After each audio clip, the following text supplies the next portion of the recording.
Good evening, Women's Health. I hope you're having a good night. And I was reviewing all of your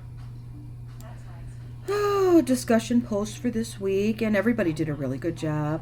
I just want to make sure that everybody gets full credit, so make sure that you're following the MSN guidelines, which are your initial post, and then you need to do a minimum of 2. I know it's difficult with 116 because there are only 5 members in the group. So you may need to ask someone else a question or something, but you need to have at least 2.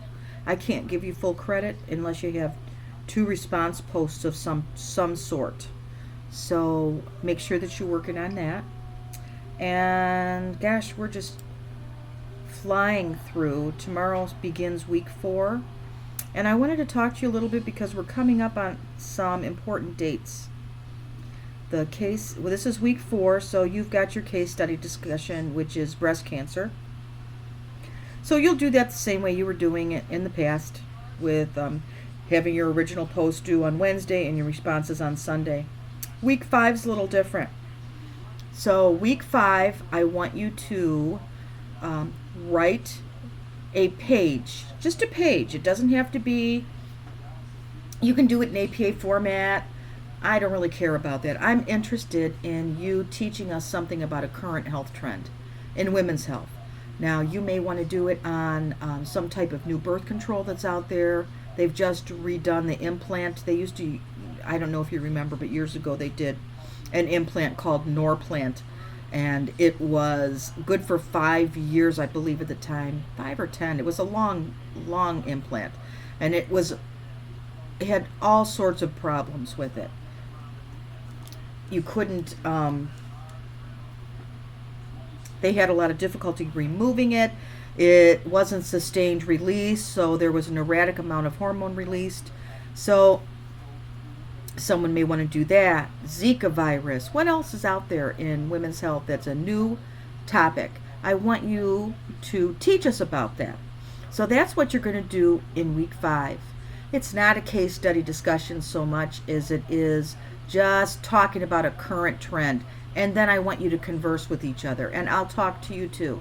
So a page, at the most, if you've given me 2 strong paragraphs, it's always better to do a little bit more than a little bit less when you're in grad school. So I don't want it to be longer than a page, because long stuff, if it's not pertinent, is unnecessary for both of us. So a good page or 2 substantive paragraphs on something related to women's health. And what I want you to do, though, get your topic approved by me first. Why? Because I don't want 19 people doing Zika virus. So send me an email, what topic you want to cover. I'll say yay or nay. And this way we can control what the topics are going to be. I think that you're going to learn a lot from this exercise. This is, oh gosh, I've been doing this since we started this women's health cohort, and the students really get a lot out of it. So I wanted to talk a little bit about that. Don't forget, we have our upcoming exam review at 8 p.m. on the 28th. I hope that you'll be able to attend. I make every effort to try and record those things, but sometimes stuff happens, so I do not guarantee with 100% that I'm going to be able to record it. I might, but I can't guarantee that with 100% accuracy that will happen.